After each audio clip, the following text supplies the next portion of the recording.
ఇక్కడ మీరు చూశారు ఏ విధంగా వందల మంది వచ్చి మా పార్టీకి నాకు వ్యతిరేకంగా స్లోగన్స్ ఇస్తూ నా కారు మీద పడి ఏ విధంగా దాడి చేస్తున్నారో మీరు ఈ విజువల్స్ అన్నిట్లో చూస్తున్నారు.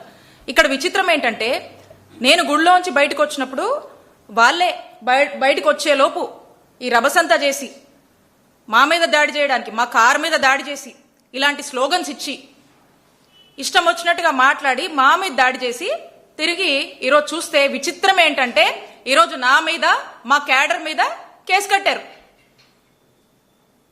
ఈ కేసు గురించి కూడా చెప్తాను మీకు. ఈ కంప్లైంట్లో ఏం రాస్తుందంటే మేమంట గుడికి వెళ్ళి అక్కడంట బయట నేను కుల మత వర్గాలు గురించి రెచ్చగొట్టే విధంగా నేను మాట్లాడానని చెప్పి కంప్లైంట్లో పెట్టారు. నేనంటే కుల మతాలు వర్గాల గురించి ఏదో రెచ్చగొట్టినట్టుగా మాట్లాడానని, ఆ తర్వాత మీకు ఇక్కడ ఏం పనని వచ్చిన వాళ్ళతో నేను గొడవపడి వాళ్ళని చేతులతో నెట్టి కర్రలతో కొట్టానంట. ఇది వీళ్ళు నా మీద కంప్లైంట్ ఇచ్చి మరి నా మీద కేసు కట్టారు. 22 మంది మీద కూడా, మా నాయకుల మీద కూడా, అక్కడ పార్టిసిపేట్ చేసిన వాళ్ళ మీద కేసులు కట్టడం జరిగింది. ఒక్కసారి ఆ ఫస్ట్ వీడియో ప్లే చేయమ్మా.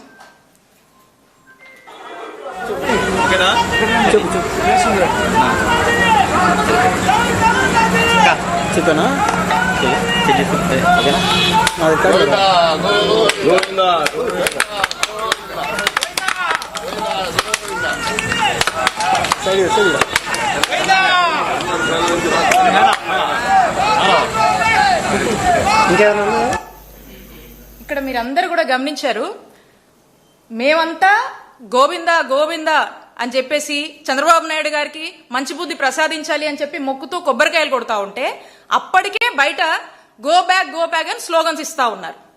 అప్పటికే కొంతమందికి జైలు కొడతా ఉన్నారు. అప్పటికే గొడవ నేచర్లో వాళ్ళంతా కూడా మా కారు మీద దాడి చేస్తూ ఉన్నారు. మేము గుడి లోపల పూజలు చేస్తున్నాం. మేము బయటికి వచ్చే లోపే ఇదంతా జరిపించి ఇప్పుడేమంటున్నారు, నేను బయటకు వచ్చి కుల మతాలు రెచ్చగొట్టేలా నేను మాట్లాడాను, నేనే నెట్టాను, మా వాళ్ళు నెట్టారు, కర్రలతో కొట్టామని చెప్పి మా మీద కంప్లైంట్ ఇస్తే ఈ రోజున మా మీద కేసు కట్టారు. తిరిగి మా వాళ్లే మళ్ళా అక్కడ ఈ ఇన్సిడెంట్ జరిగింది అని చెప్పి మా వాళ్ళు కంప్లైంట్ ఇస్తే దాని మీద ఇంత కూడా స్పందించలేదు, దాని మీద ఏం చేయని కూడా చేయలే. అంటే గుడికి వెళ్ళి వస్తే మా మీద కేసు కట్టారు. అంటే నేను అడుగుతా ఉన్నాను చంద్రబాబు నాయుడు గారిని, నేను గుడికి వెళ్ళి వస్తే నా మీద, మా క్యాడర్ మీద కేసులు కడతారా మీరు? మరి నేను చేసిన తప్పేంటి? వెంకటేశ్వర స్వామి గుడికి వెళ్ళొద్దా?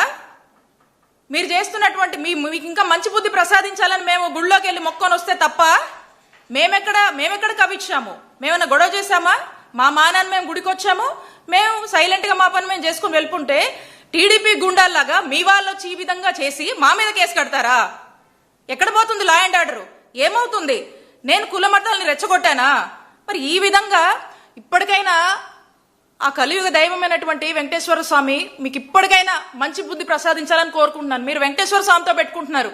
వెంకటేశ్వర స్వామితో పెట్టుకుంటే ఎటుంటుందో తెలుసు కదా, ఏమవుద్దో తెలుసు కదా, అది మీకే వదిలేస్తున్నాను. కాబట్టి నేను ఒకటే చెప్తా ఉన్నాను, ఇప్పుడు కూడా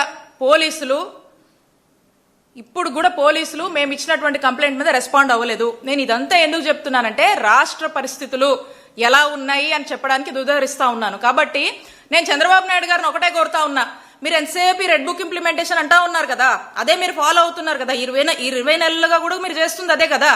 కాబట్టి మీ రెడ్ బుక్ ఇంప్లిమెంటేషన్ లో భాగంగా రేపు అసెంబ్లీలు ఉన్నాయి కదా చంద్రబాబు నాయుడు గారు, రేపు అసెంబ్లీలో వైసీపీ వాళ్ళు, సామాన్య ప్రజలు ఏ గుళ్లకు వెళ్ళొద్దని ఓ చట్టం చేయండి. చంద్రబాబు నాయుడు గారు ఓ చట్టం చేయండి.